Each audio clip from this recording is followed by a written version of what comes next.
This is Pet Life Radio. Let's talk pets.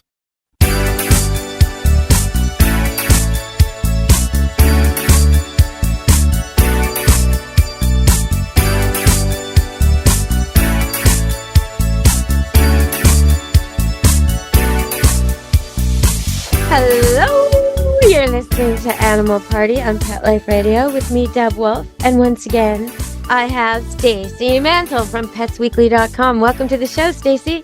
Thank you for having me again. Well, it's that time of year when pets get hurt. The most common day for pets to go to emerge Christmas Eve and New Year's Day. So I want to talk about safety over the holidays, if that's okay with you, Stacy. Absolutely.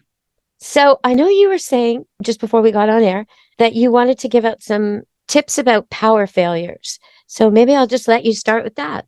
Okay, so that's what you're going to say. Yeah, why not? Because I mean, it's happening, right? It's happening all over. I've already had one this year. It was only about 3 hours, no big deal. But, it's something to think about. It can happen anytime, anywhere. Absolutely. And, it really depends on whether you're in summer or winter. And I know that your winters are extreme, my summers are extreme. So we've got a few articles about these tips, and they're all written down on Pets Weekly on how to keep your pets safe without power.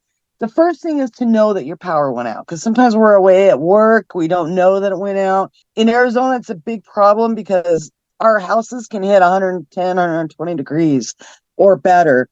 And inside, it can be upwards of 150, 160 when you walk inside.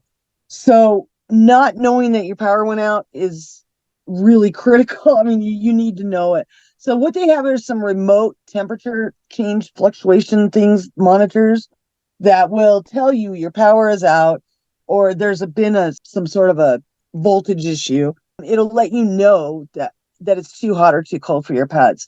They make them for motorhomes, but now they're making them for homes too. So that's kind of nice.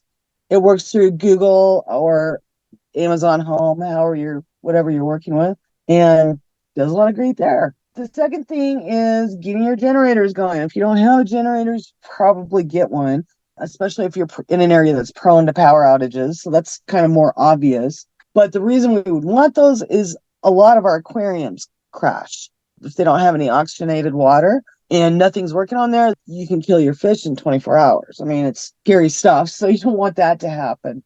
I'm thinking about here when you said that we have extreme winters, not really where I live, which is just north of Seattle near Vancouver.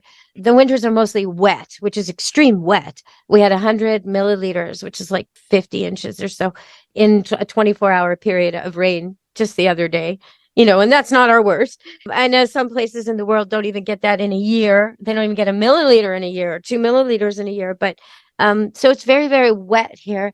But in the summers, it's been getting hotter and hotter. There are times when they tell us on the news that it's hotter here than Arizona today, because we have these weird heat bombs. Yeah, I love it. I have no problem with it. But my animals, you need more water. You need more shade. You need to think about it. If you're on a well and it's going to run dry, you need to store water.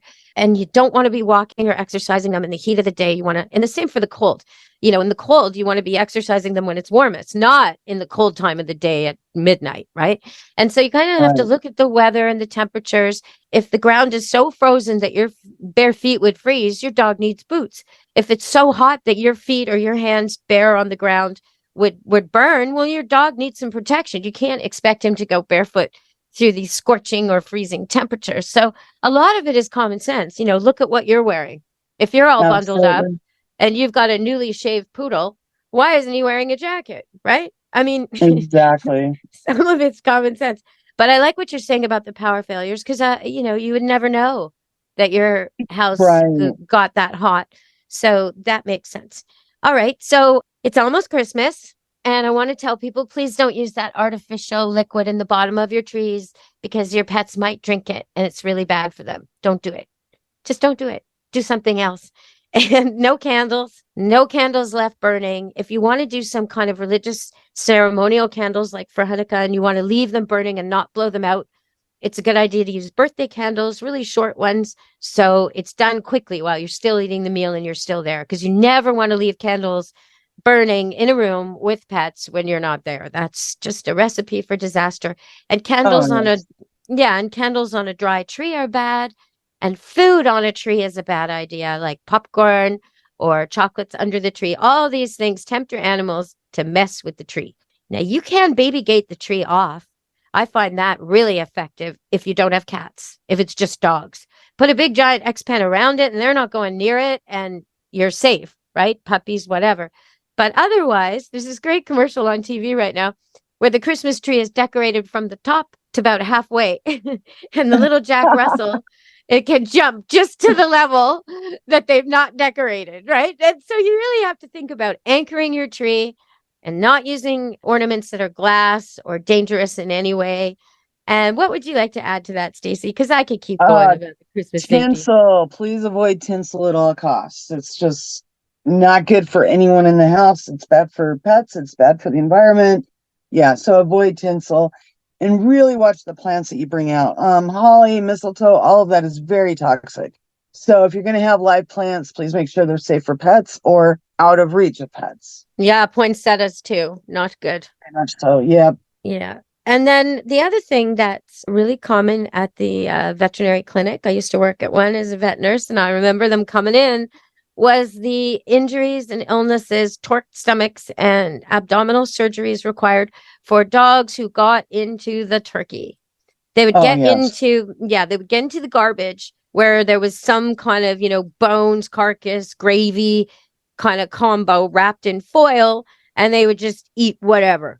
And that, a huge amount of fat all at once to a dog who's had a really kind of low fat diet, that alone, even if the people just gave him some gravy or gave him a lot of turkey that night, that alone can make a dog get into a gastric episode, and acute. But when they eat the garbage and the bones and the foil as well, oh my goodness, that is a big problem. So really, if you're going to give your dog a treat of the turkey, make it a little bit of the meat, just a little bit. Right. And then a little bit the next day. Don't give him it's Christmas, buddy. Here you go. We're going to spend the rest of the night at the hospital. No. Yep. About less is more. It can trigger pancreatitis. It can trigger all kinds of stuff. Yeah. But let's talk about what we can do. Say if they did get a little bit hyperactive with the garbage or the turkey. Okay. We're going to go to break. We have to go to break and we're going to come back and talk about that. What if? Stay tuned on Animal Party Pet Life Radio.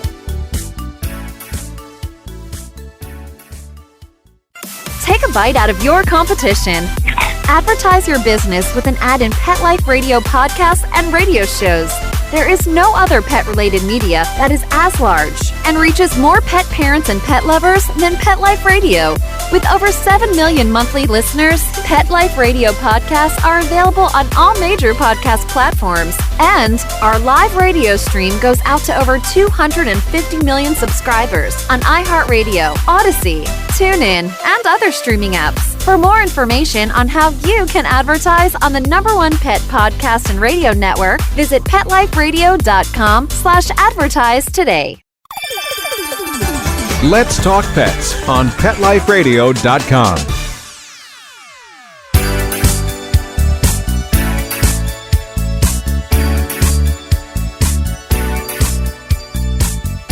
Hello, we're back on Animal Party Pet Life Radio with Stacy Mantle, and we were just talking about keeping your turkey and your drippings and your gravy and your bones and your foil and everything like that away from the dogs, your chocolate, your nuts, all that. Okay, but what if, Stacy? What if? Okay, so if they do get into this, and of course, if it's a little amount and they're just not feeling good, give them some pumpkin. Native Pet has just come out with dehydrated pumpkin. So if you don't happen to have, most of us have cans of pumpkin sitting around or the real thing, but if it's not something you normally have in your house, get a box of this stuff. It's just dehydrated pumpkin with a little bit of goat's milk, and you can just hydrate it when you're ready. It stays good for years. And it will help with diarrhea, it will help with constipation. It just has a lot of great benefits, and it'll calm your dog's stomach down.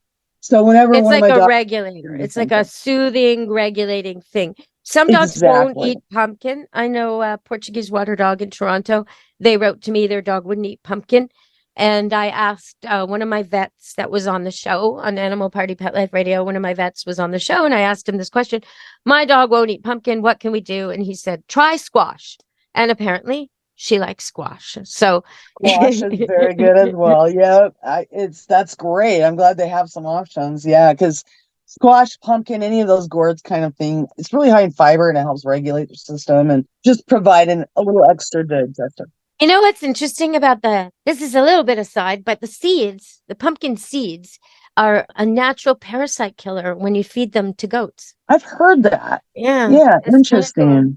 So all the people who soaked their pumpkins in bleach this year were doing us a disservice. If you want your pumpkin to last long or anything you're displaying outside, use vinegar, because then later animals can still eat it, right? And the same for the tree. I mean, you can make a sugar water mixture for the base of the tree that won't kill your pets if they get into it, because it's so full of chemicals, right? And you can plug in an air freshener somewhere to get that smell that you wanted to get out of that liquid you would have bought that smells fake anyway. So why not let your tree just have the real smell, people? Right. Okay. So what other tips should we give people? I think tinsel was a really good one, because wrapping, all kinds of wrapping and decorations are really what puts cats to the emergency clinic. That's key there. Yes. So when you decorate your tree, think about it. Would my cat want to eat this? Is it going to flap in the wind? Is it going to be, is it going to be something I have to get surgically removed from Kitty's stomach on Boxing Day? Exactly. Yes. All things to consider, because it's super important and it happens so fast. We just don't even notice it. So yes, totally agree with that. And then there's the guest factor. Okay. If you have house cats that are not allowed outside and you have guests who are crappy at closing the door, what are you going to do? You got to set this up for success, right? Because you don't want to be running down the snowy block, or even if your weather's beautiful, like you always brag, you don't want to be running down the street in your Christmas heels trying to catch Kitty. So, which we've all done. So a safe room, or even a crate, a timeout date.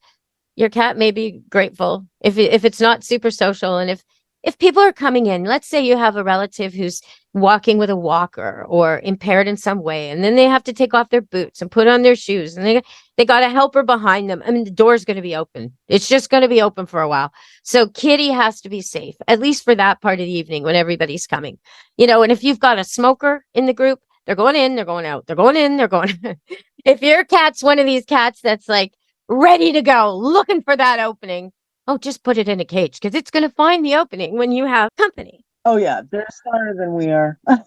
They will find out their best way to escape. Well, they're very focused. It's all they're thinking of. You're busy with the dinner and the guests and making sure everybody's happy and everything. They're just looking at the door, waiting for that opening. Opportunity. Yeah. So, okay. Dogs too, really. I mean, give them a safe area, close them off, put a gate up, whatever you need to do, so they have their own special space. And, if people want to go over there and talk to them over the gate or whatever this case may be, that's fine. But, you know your dog. And if your dog is prone to running out the door or chasing the gate open when the gate opens, make sure that you have arrangements in place. Because, it's a terrible time to lose your pet. And unfortunately, we see a lot of it. We're going to go to break and come back and talk more about dog manners and cat manners with the guests on Animal Party Pet Life Radio. Stay tuned.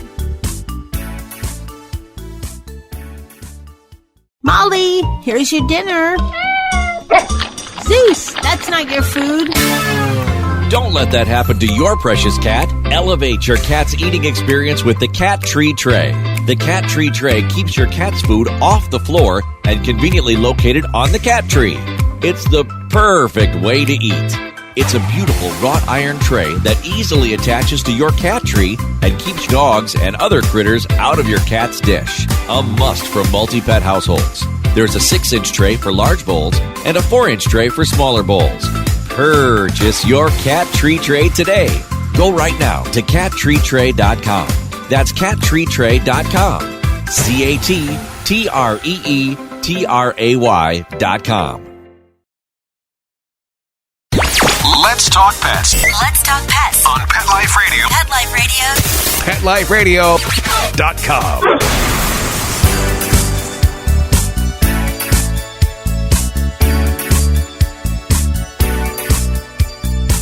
Hello.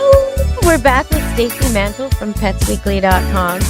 And okay, so we were just talking about making sure your dogs are contained in case they're escape artists, because your guests are not going to be the greatest at door etiquette. So, even if you have a sign on the door, some of your guests won't read it. The door is going to get left open, even if the weather's bad. In fact, particularly if the weather's bad. But so you need security. But besides all that, say your dog isn't a runaway dog and your cat doesn't want to go out in the snow and you're not worried about escape and you want them to be part of the holidays. That's nice. Okay. But what if not everybody who's coming wants a cat on their lap or a nose in their crotch or a begging, drooling dog at their elbow while they eat their turkey dinner? What do you think about that, Stacy? I totally agree. It's better just to err on the side of my pets. I want to make sure they're comfortable before I worry about all the other people, and if they're comfortable, I'm going to be more comfortable and a better host. So, yeah, if your dog's not really well trained, your cat's jumping on things, people, places, whatever, give them their space, create a special area for them. Put a snuffle mat or some enrichment toy down, let them go to it. Make it fun for them because you want them to be entertained too. But, it's just better not to have people messing with them and feeding them stuff that you don't know about and things like that. So, yeah, I'm all for the safe spot. Let them get into their area, whether it's a crate or a special room. They're going to be happier in there. At least mine will. Yeah, well, that's one option. And I think people think, well, if we put them in a room by themselves, they're not part of Christmas. Well, actually, the people who are at your gathering who really like pets are going to end up visiting them. They're going to end up saying things like, hey, can I take your dog for a walk? Hey, is it okay if I take him in the backyard and play fetch? Hey, does he like the snow? Or where's your cat? And you say, oh, it's in the back room. Oh, can I go visit her? Of course you can. These are the people your animals actually want to see.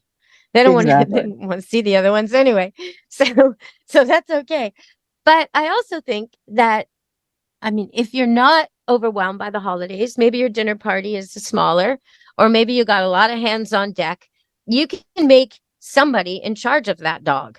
And I like a leash inside for these kind of situations. I think there's nothing wrong with having a dog leashed when you greet all your company at the front door.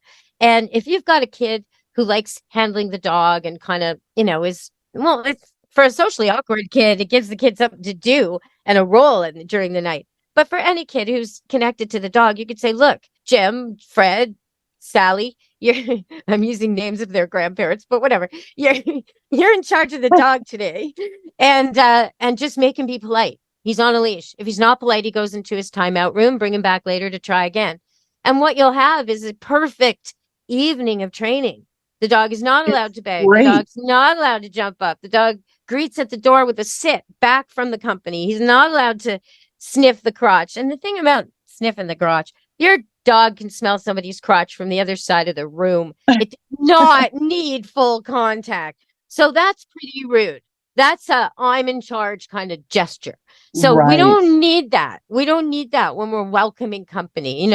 Somebody with their white linen skirt does not want a doggy smooch mark on their crotch. It's disgusting. No, we want to stay nice and tidy and pretty at Christmas. And we want our dogs to behave themselves and sit back and, behave. So it's a perfect situation where you can have a whole night of training, good manners around food, around strangers, around polite greetings. And yeah, I think that's the way to go if you can. Absolutely. No, I think that's a great idea. And, on that same note, parties tend to get really chaotic. So eliminating as much noise as you can with your dog's entertainment or your cat's entertainment is always a good way to go as far as I'm concerned. Noise makes me a little crazy. So when there's a lot of activity, I have a hard time with it. That's why I like these squeaky toys that don't squeak. They're silent squeakers from GoDog. My favorite. Yes. Oh my gosh. Wonderful. Let's talk about those. Okay. So it's a squeaky, and the dog hears it squeak, but we don't, right? That's the thing. Yeah, so it's an ultrasonic silent squeaker. So we don't hear it, but the dogs make as much noise as they want. It's just on a different frequency. So it's absolutely wonderful for anybody that works from home, has people over, just needs some quiet time. It keeps your active dog active without making you insane with the crazy squeaks. So we really love them. I've given them out over the years to annoying little dogs who come here, terriers and things, as Christmas gifts. because the annoying dog becomes not annoying at all when it's sitting Exactly. there quietly chewing on a toy. But when it's going squeak, squeak, squeak, squeak, and you're trying to do anything, it's so irritating. Oh my gosh. Yeah. And especially if you got anybody in the house that you care for. I know one of my neighbors has her husband that she cares for. And these have changed her life because she wants to keep the dogs active, but she doesn't want to upset her husband, who is very reactive and has a hard time with noise and things like that. She needs to be able to sleep. Well, or the baby. If you have a baby, you can't have a squeaky toy and a baby. That's going to wake the baby up. They're wonderful. So I'm a big fan of them. Yeah. And it makes no sense to me that this wasn't invented a long time ago, because we know dogs and cats can hear what we can't hear. So why have we been putting up with their squeak for all these? I don't know. Exactly. Yep. So those are great. There's some fun feeders out now that you can keep them occupied with that. We talked about enrichment mats on the last show, and those are always big with dogs. I mean, and cats for that matter. We have a bunch that love those new treats that are out. They're like mashed up fish. And oh my gosh, I forgot the name of them, and I can't believe I did. Churu or Kuro or something like that. But anyway, they sound smelly, Stacy. Are they smelly? See, I don't know. Remember back in the 80s, it was a big thing to do these bull semen sticks, and oh my God, did they stink? No way. No way. I can't deal with that. I can't deal with that. I don't want my house. I want my house to smell like lavender and wood stove and whatever. Exactly. Not bull semen. No. Exactly. Totally agree. No bull semen. But once in a while when they're being super, super good, you got to break out some extra smelly treats for them because they deserve it, right? Okay. How about liver then? Like that. Okay, I can live with that. But that would probably make me sicker. No, really? These things are so fascinating. Like the cat, I've never seen a cat not take to it. It's just insane. My friend is a cat photographer. She uses them for every single animal that she photographs, and they're just obsessed with these treats. And they're fish? You're saying they're made of... They have chicken and tuna, and it's called Churu, Churu, and it's a lickable cat treat. So they have a puree of chicken, they have a puree of tuna, salmon, all kinds of different things, but it's straight protein. It's just, there's something that makes cats so obsessed with them. So I keep them around for bribery reasons, and they're very effective for that. Well, okay. So we talked in an earlier show about 2 of your cats that won't let you touch them. How about use this? How about use Churu? I've been trying with these guys, and you love it, but they'll get close enough to sniff it. They don't want me to pet them, but they'll come close enough to sniff it and lick it. And so I need to be more disciplined to not give it to them. They'll come close enough to sniff it and lick it when it's in your hand. Is that what you're telling me? Oh, that's awesome. When I try to reach over, they won't. Don't reach over. I wouldn't reach over. Do you know what? Okay, so instead of reaching over, take your hand and move it next to your leg. So in order for them to keep sniffing or licking it, all they have to do is make some contact with your leg, even the slightest touch of fur. Great idea. Yeah, and then praise them for that, and then what happens is the next time more. So the condition is they have to come up and make contact with your leg, it's less stressful, less fear-inducing gesture for a cat to rub against your legs than it is to actually come to your hand where you could catch it, grab it, hit it, right? It's a baby step to trust. And if you can get them to touch your leg and rub against your leg for this treat, and each day make them do a little more to get the same reward, you'll have them like twirling around your legs and rubbing against you. And then when you put your hand down, they'll start to gently sort of headbutt your hand. And that's an indication they're ready for you to actually touch them. And at that point, don't touch over their head, the top of their head. That's a bit dominant. I would touch under, like the little bit under their chin, or a little bit on the side of their face, or if they're giving you their back, their bum, their tail, but whatever they're offering to be touched, touch that. Great. Perfect. Okay. Great idea. All right, everybody. Well, we've ended the show. Oh, I love it that we talked about the quiet squeaky, because it is my favorite toy. I had one shaped like Little Red Mittens, and I had one shaped like a big yellow star with googly eyes. And I'd love to get some more of those, because those are just fantastic gifts. I think that's my go-to gift for any dog who likes squeaky toys. Okay, Stacy. Well, petsweekly.com is where they'll find you. What will they see there when they go there? Oh, all kinds of fun things. We're going to be doing some giveaways next year. We got some great ideas coming up that we're going to be implementing finally that we've been trying to do for a long time. A lot of video. We're on TikTok now, and just all kinds of fun stories and reviews and lots of informative articles. So I hope you guys will swing by. Yeah, it's been great having you. And I hope to have you again sometime in a few months. We'll talk about some Absolutely. more products and maybe touch base in the spring. I hope you have a great holiday and a really safe holiday with those blue You too. healers. You know, You too. sometimes we think of a dog like a poodle. We think of it as a French poodle, but it was actually bred in Germany. Or we think of a dog like an Australian shepherd, right? Must be from Yeah. Australia. No, it's born in America. Absolutely. Absolutely. So Well, I don't might let be the sending my name fool cattle you, dog up to buddy. Well, your cattle dog has part dingo. That dog came from Australia, and they are Oh, intense and they're sturdy and stocky and quite bright. I would say not quite as bright as a border collie, not quite as bright as a Doberman or poodle, but almost, and they make up for it in like vim and vigor and loyalty and intensity. I mean, that dog will die for you a week after you adopt it. Like He's it's like that too. no, oh yeah, don't look at my owner. What are you looking at? You looking at her? Yeah, Don't look at her. very possessive. Totally. Yeah. Well, I don't know if that I wouldn't call that possessive. I'd call that Well, protective. protective. Yeah, Because absolutely if protective. your friend is looking at you, your friend is their friend. We're all friends. We're in the same pack, right?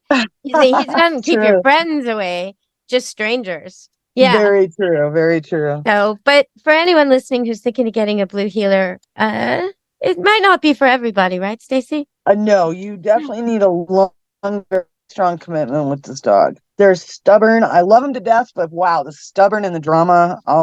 I could do without those two things.